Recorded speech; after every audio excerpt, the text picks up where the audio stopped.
നിഫ്റ്റിയുടെ daily candle pattern പരിശോധിച്ചാൽ അവിടെ ഒരു സ്ട്രോങ് ബൈയിങ്ങിനെ ഇൻഡിക്കേറ്റ് ചെയ്യുന്ന ബുള്ളിഷ് ക്യാൻഡിലായിരുന്നു കഴിഞ്ഞ ദിവസം ഫോം ചെയ്തത്. കൂടാതെ 25,250 എന്ന ക്രൂഷ്യൽ റെസിസ്റ്റൻസിനെ നിഫ്റ്റി ബ്രേക്ക് ചെയ്യുകയും ചെയ്തു. ഈ സാഹചര്യത്തിൽ 25,400, 25,450 തുടങ്ങിയ ലെവലുകളായിരിക്കും അടുത്ത പ്രധാന റെസിസ്റ്റൻസായി പ്രവർത്തിക്കുക. അതേസമയം 25,000, 24,900 തുടങ്ങിയ റേഞ്ചുകൾ പ്രധാന സപ്പോർട്ടായി പ്രവർത്തിക്കുകയും ചെയ്യും. ഗ്ലോബൽ മാർക്കറ്റിൻ്റെ റെസ്പോൺസ് മിക്സഡ് ക്യൂസ് ആണ്. അതിന് പിന്നിലെ ഏറ്റവും പ്രധാന കാരണം അമേരിക്ക ചൈനയ്ക്ക് മുകളിൽ 130% താരിഫ് ഏർപ്പെടുത്തിയിട്ടുണ്ട്. ലോകത്തെ രണ്ട് ഏറ്റവും വലിയ സാമ്പത്തിക ശക്തികൾ വീണ്ടും ട്രേഡ് വാറിലേക്ക് പോകുന്നത് ഗ്ലോബൽ മാർക്കറ്റിനെ പ്രതികൂലമായി ബാധിക്കുന്നു. അതിൻ്റെ ഇമ്പാക്റ്റ് വരും ദിവസങ്ങളിലും ഇന്നത്തെ ട്രേഡിംഗ് സെഷനിലും ഇന്ത്യൻ മാർക്കറ്റിലും പ്രതിഫലിക്കാൻ സാധ്യതയുണ്ട്. അതുകൊണ്ട് ഇന്നത്തെ ട്രേഡിംഗ് സെഷനിൽ ഇന്ത്യൻ മാർക്കറ്റ് വോളറ്റൈൽ ആകാനുള്ള സാധ്യത വളരെ കൂടുതലാണ്. ഫോറിൻ ഇൻസ്റ്റിറ്റ്യൂഷണൽ ഇൻവെസ്റ്റർ വെള്ളിയാഴ്ച 459 കോടി രൂപയുടെ ബൈയിങ് നടത്തിയപ്പോൾ ഡൊമസ്റ്റിക് ഇൻസ്റ്റിറ്റ്യൂഷണൽ ഇൻവെസ്റ്റർ 1,708 കോടി രൂപയുടെ ബൈയിങ് ആണ് നടത്തിയത്. ഇനി ഇന്നത്തെ ട്രേഡിംഗ് സെഷനിൽ സ്റ്റോക്ക് സ്പെസിഫിക് ന്യൂസ് വന്ന ചില പ്രധാനപ്പെട്ട സ്റ്റോക്കുകളിലേക്ക് കടക്കാം. Anand Rathi wealth, HCL technology, just dial തുടങ്ങിയ കമ്പനികൾ ഇന്ന് ക്വാർട്ടർലി റിസൾട്ട് പുറത്തുവിടുന്നതുകൊണ്ട് ഈ സ്റ്റോക്കുകളെ ഫോക്കസ് ചെയ്യാവുന്നതാണ്.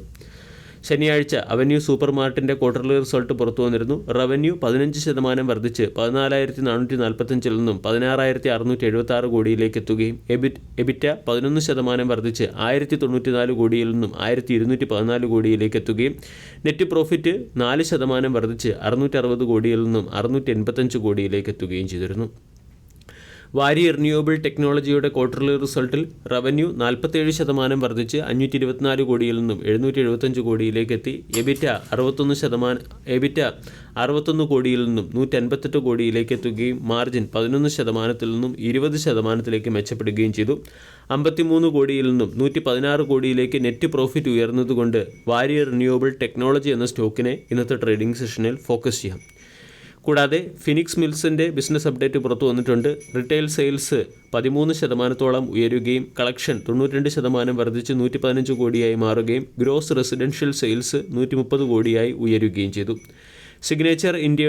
സിഗ്നേച്ചർ ഗ്ലോബലിൻ്റെ ക്വാർട്ടർലി ബിസിനസ് അപ്ഡേറ്റിലും പ്രീ സെയിൽസിൽ 27% ഇടിവ് രേഖപ്പെടുത്തിയിട്ടുണ്ട്.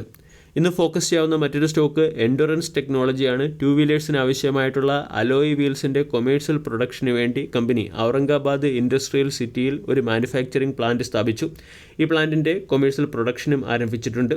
ഏകദേശം 1,50,000 വീൽ സെറ്റ് പെർ മന്ത് എന്ന റേറ്റിലുള്ള പ്രൊഡക്ഷനാണ് ഈ പുതിയ പ്ലാന്റ് വഴി നടത്തുന്നത്. ഇതിൻ്റെ പശ്ചാത്തലത്തിൽ എൻഡുറൻസ് ടെക്നോളജി എന്ന സ്റ്റോക്കിനെ ഫോക്കസ് ചെയ്യാവുന്നതാണ്.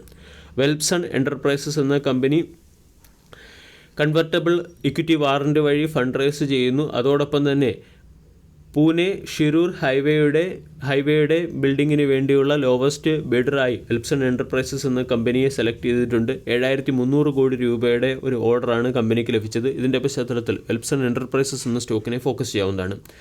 BLS ഇൻ്റർനാഷണൽ സർവീസിനെ സംബന്ധിച്ചിട്ടുള്ള ഏറ്റവും പ്രധാന update ministry of external affairs BLS international എന്ന കമ്പനിയെ മിനിസ്ട്രി ഓഫ് എക്സ്റ്റേണൽ അഫയേഴ്സിൻ്റെ ഫ്യൂച്ചർ ടെൻഡറിൽ നിന്നും ഡീബാർ ചെയ്തിട്ടുണ്ട്. ഇതിൻ്റെ പശ്ചാത്തലത്തിൽ BLS ഇൻ്റർനാഷണൽ എന്ന സ്റ്റോക്കിനെ ഫോക്കസ് ചെയ്യാം.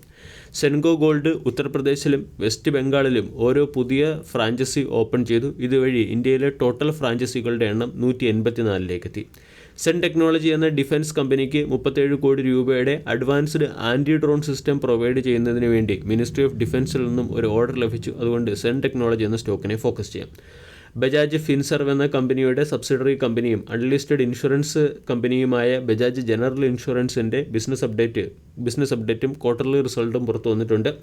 ഗ്രോസ് ഡയറക്റ്റ് പ്രീമിയം 2,218 കോടിയും ന്യൂ ബിസിനസ് പ്രീമിയം 1,374 കോടിയുമായി ഉയർന്നിട്ടുണ്ട്. അതോടൊപ്പം തന്നെ ഏഷ്യൻ പെയിൻറ്റ് UAEയിലുള്ള പുതിയ മാനുഫാക്ചറിംഗ് പ്ലാന്റിൽ കൊമേഴ്ഷ്യൽ പ്രൊഡക്ഷൻ ആരംഭിച്ചിട്ടുണ്ട്. അതുകൊണ്ട് ഏഷ്യൻ പെയിൻറ്റ് എന്ന സ്റ്റോക്കിനെ ഫോക്കസ് ചെയ്യാം. എൽക്കോൺ എഞ്ചിനീയറിംഗ് എന്ന കമ്പനിയുടെ ഓർഡർ ബുക്കിൽ 1,226 കോടി രൂപയുടെ ഓപ്പൺ ഓർഡറുകളുണ്ട്. ഇതിൻ്റെ പശ്ചാത്തലത്തിൽ എൽക്കോൺ എഞ്ചിനീയറിംഗ് എന്ന സ്റ്റോക്കിനെയും ഫോക്കസ് ചെയ്യാവുന്നതാണ്. NHPC 300 മെഗാവാട്ട് ശേഷിയുള്ള ഒരു സോളാർ പവർ പ്രോജക്റ്റ് രാജസ്ഥാനിലെ ബിക്കാനീറിൽ കമ്മീഷൻ ചെയ്തതിൻ്റെ പശ്ചാത്തലത്തിൽ NHPC എന്ന സ്റ്റോക്കും മാർക്കറ്റിൻ്റെ ശ്രദ്ധ ആകർഷിച്ചേക്കും. അനിൽ അദാനിയുടെ ഉടമസ്ഥതയിലുള്ള റിലയൻസ് പവർ എന്ന സ്റ്റോക്കിനെയും ഇന്നത്തെ ട്രേഡിംഗ് സെഷനിൽ ഫോക്കസ് ചെയ്യാവുന്നതാണ്. മണി ലോണ്ടറിംഗ് കേസുമായി ബന്ധപ്പെട്ട് അനിൽ അംബാനിയുടെ ഉടമസ്ഥതയിലുള്ള റിലയൻസ് പവറിൻ്റെ എക്സിക്യൂട്ടീവ് ഡയറക്ടറിനെയും CFOയെയും അറസ്റ്റ് ചെയ്തതിൻ്റെ പശ്ചാത്തലത്തിൽ റിലയൻസ് പവർ എന്ന സ്റ്റോക്ക് ഇന്നത്തെ ട്രേഡിംഗ് സെഷനിൽ മാർക്കറ്റിൻ്റെ ശ്രദ്ധയാകർഷിച്ചേക്കും.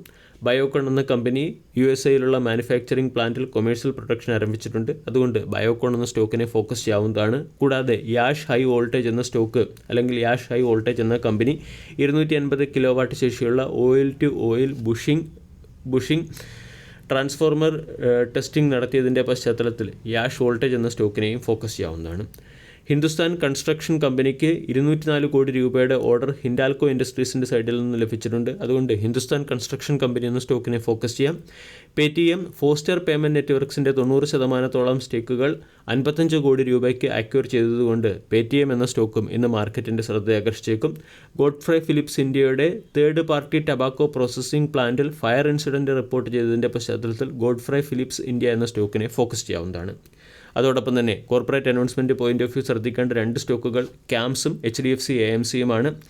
ക്യാംസ് 5:1 എന്ന റേഷ്യോയിൽ സ്റ്റോക്ക് സ്പ്ലിറ്റ് പ്രഖ്യാപിച്ചിട്ടുണ്ട്.